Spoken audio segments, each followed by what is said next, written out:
안녕하세요. 닥쳐라 정치입니다. 통계청이 어제 15일 고용지표를 발표했습니다. 우선 좋은 소식을 소개해드려야 할 것 같은데 2019년 15세 이상 고용률이요. 22년 만에 최고치를 달성했다는 거예요. 그리고 OECD 기준인 15세에서 64세까지 고용률도 1989년부터 통계 작성을 시작한 이후에 최고치를 기록했다고 합니다. 그런데 이렇게 좋은 소식만 있는 게 아니고 그중에 안 좋은 소식도 있는데 너무나 안타깝게도 40대 취업률이랑 제조업 고용률은요 계속해서 줄어들고 있다는 건데요. 지난해 말에 문재인 대통령께서 정부 정책의 성과를 발표하시며 40대 일자리가 늘어나지 못한 게 마음 아프다고 하시기도 했었죠. 그래서 관련 부처에 40대와 제조업 일자리를 늘리기 위한 정책을 마련하라고 지시하기도 하셨고, 하지만 일자리 관련 정책이라고 하는 게 단기간 안에 효과를 내기는 어려운 부분이 있는 건 다들 잘 아실 것 같아요. 하루아침에 수십만 일자리가 뚝딱 생겨나는 것도 아니고, 게다가 자동차 천국이라는 미국에서조차도 내수가 감소하고 있을 정도로 제조업 전체가 글로벌 공급 과잉 현상을 겪고 있는 것 아니겠습니까? 그래서 이번에 발표된 고용률 내용만 봐도요, 제조업 일자리가 가장 부진하다고 나타나고 있는데 이런 이유도 작용했을 거라는 생각이 되네요. 그리고 일반적으로 40대 고용률이 줄어든 이유는 방금 말씀드렸듯 제조업 침체 문제가 있는데 이거는 한국의 산업구조와 세계의 경제 변화가 관련이 있겠죠. 하지만 더 중요한 문제가 뭐냐면 자영업과 인구 변화 문제가 크다는 겁니다. 일단 우리나라 40대부터요. 인구수가 눈에 띄게 줄어들고 있는데 40대 인구 감소보다 더 중요한 게 뭐냐면 우리나라 40대 남성들의 미혼율을 보면요. 1995년엔 2% 정도였는데 지금은 거의 20%에 이를 정도라 결혼을 한 남성이 가족 부양을 위해서 사회활동이 굉장히 중요한 모티브였는데 하지만 이제는 미혼율이 20%에 이를 정도로 높아지다 보니까 당연히 40대층의 사회활동이 줄어든 것으로 볼 수가 있다는 겁니다. 게다가 또 가계 동향 조사 원자료를 분석해보면요. 2019년 현재 가장인 40대 남성의 고용률이 무려 97%에 달하고 있는데 이거는 1990년 이후로 가장 높은 수준이라는 거예요. 참고로 40대 가장의 고용률이 가장 낮았을 때가 언제냐면요. 바로 IMF 시대였었던 1998년이 91%였다고 하니까 40대 남성의 기혼율 감소는 곧 노동인구의 감소를 의미하는 거라고 봐야 할 것 같아요. 그러니까 이건 기재부의 고용 대책만으로 해결하기 어려운 것 아니겠습니까? 그런데 더 속상한 게 뭐냐면 분명히 우리 국민들에겐 긍정적으로 생각할 만한 좋은 소식이 많이 있는데 언론들이 나서서 나쁜 점만 콕콕 집어서 말하고 있다는 겁니다. 하지만 60세 이상 취업자 수도 최고 기록을 달성하게 됐고요. 청년 고용률까지도 자그마치 13년 만에요. 최고치를 달성했다는 거니까. 그래서 4대 보험에 가입되는 상용 노동자 수가 늘어나게 되면서 반대로 일용직 노동자 수는 감소한 걸 보면은 고용의 양뿐만이 아니라 고용의 질도 좋아졌다고 볼 수 있다는 거죠. 참고로 수치를 좀 더 자세히 들여다보면요. 15세에서 64세까지 고용률이 67.1%로 지난해보다 0.6%가 늘어나게 됐고요. 여기서 연령별로 자세히 살펴보면 15세에서 29세까지는 43.8%로 지난해보다는 1.1%가 늘었습니다.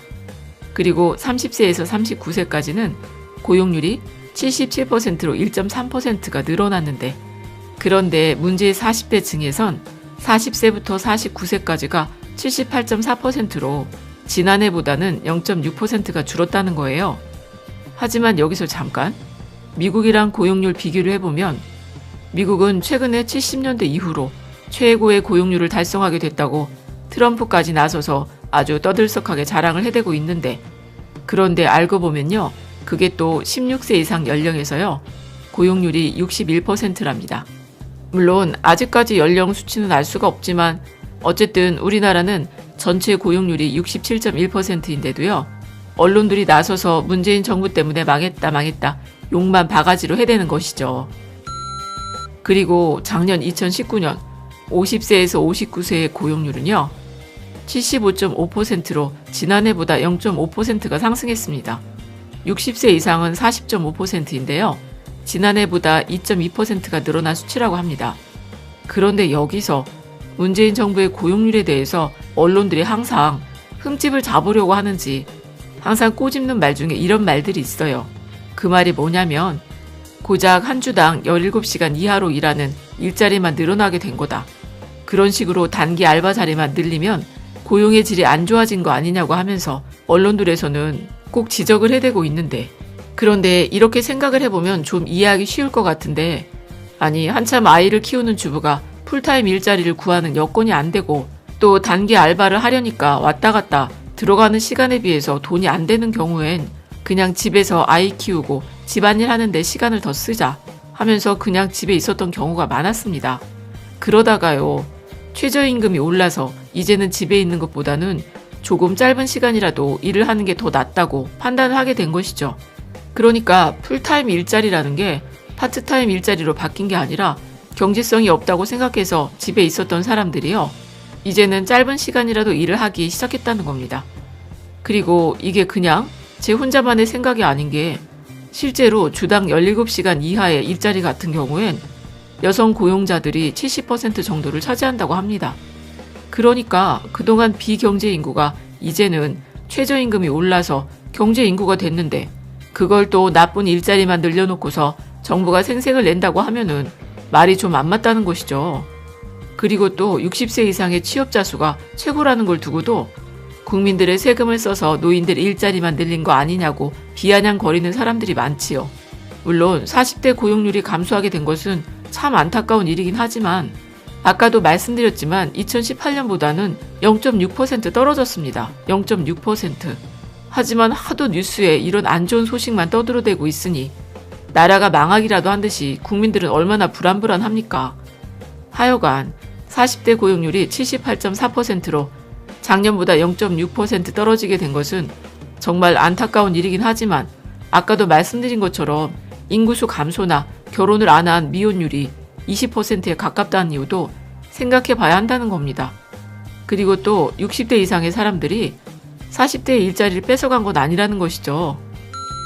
올해 60대 이상의 인구가 무려 57만 명이나 늘어났다는 겁니다. 게다가 명예퇴직 연령은 나날이 더 어려지고 있으니 앞으로 인구 고령화 현상은 갈수록 가속화가 될 텐데 60대 이상 고용률이 늘은 게 자랑이냐고 한다면 그럼 우리나라 정부는 60대 이상의 일자리 정책엔 아예 손을 놓아야 한다는 건가요?